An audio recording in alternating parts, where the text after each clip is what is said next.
ఉత్తర బంగాళాఖాతంలో ఉపరితల ఆవర్తనం కొనసాగుతోంది. అల్పపీడనం ఏర్పడే అవకాశం ఉందని ఐఎండీ తెలిపింది. అల్పపీడన ప్రభావంతో కోస్తాంధ్రలోని కొన్ని ప్రాంతాల్లో భారీ నుంచి అతి భారీ వర్షాలు కురుస్తాయని ఐఎండీ అంచనా వేస్తోంది. ఉత్తర కోస్తా వెంబడి గంటకు 60 కిలోమీటర్ల వేగంతో గాలులు వీచే అవకాశం ఉందని తెలిపింది.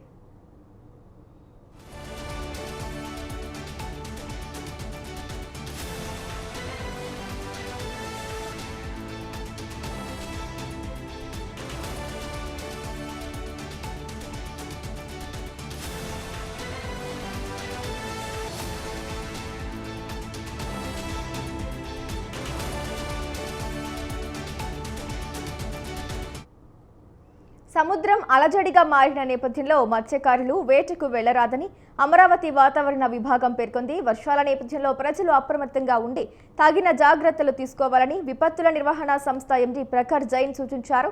శ్రీకాకుళం, పార్వతీపురం, మన్యం, విజయనగరం, అనంతపురం, ప్రకాశం తదితర జిల్లాల్లో తేలికపాటి నుంచి ఓ మోస్తారు వర్షాలు కురిశాయి. అత్యధికంగా సాయంత్రం 6 గంటల వరకు శ్రీకాకుళం జిల్లా కంచిలిలో 69 మిల్లీమీటర్ల వర్షపాతం నమోదైంది. ఈ అంశానికి సంబంధించి పూర్తి సమాచారాన్ని శ్రీకాకుళం నుంచి మా కరెస్పాండెంట్ రాంబాబు ఫోన్ ద్వారా అందిస్తారు. చెప్పండి రాంబాబు.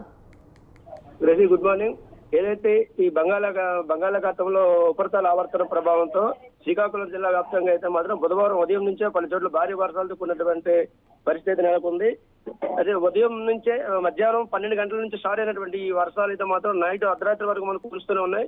ఏదో ఒక చోట ఏదో ప్రాంతంలో అయితే మాత్రం భారీ స్థాయిలో వర్షాలు కురుస్తున్నాయి. ఈ నేపథ్యంలో శ్రీకాకుళం జిల్లాలో ఉన్నటువంటి లోతట్టు ప్రాంతాల్లో ఏదైతే వర్షం కురిసిందో అక్కడ జలమయమైన పరిస్థితి కనిపిస్తుంది. అదేవిధంగా రాకపోకలు కూడా అంతరాయం ఏర్పడుతుంది. సముద్రంలో కూడా అల్లకొల్లలు కూడా మారినట్టు పరిస్థితి కనిపిస్తుందని చెప్పాలి. ఈ నేపథ్యంలో కోటబొమ్మల మండలంలో పాటు పిడుగుపాటు కూడా ఒకరు, అదేవిధంగా గార్ మండలంలో కూడా ఇద్దరు మరణించినట్టయితే తెలుస్తుంది. అదేవిధంగా అలల ఉధృతికి ఏదైతే తీర ప్రాంతంలో మత్స్యకారులు వెళ్తున్నటువంటి పరిస్థితులు కూడా ఒక బోటు ప్రమాదం కూడా గురైనట్టుగా మనకు సమాచారం ఉంది.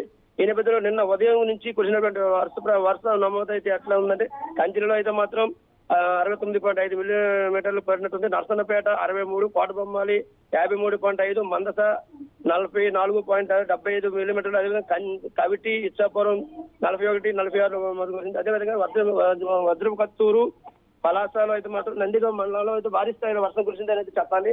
ఈ నేపథ్యంలో ఈ రోజు కూడా అదే ఆకాశం మేఘాకృతమై ఉన్నది. ఈ రోజు కూడా వర్షం కురిసే ప్రభావం కనిపిస్తోంది. Right, thank you Rambabu.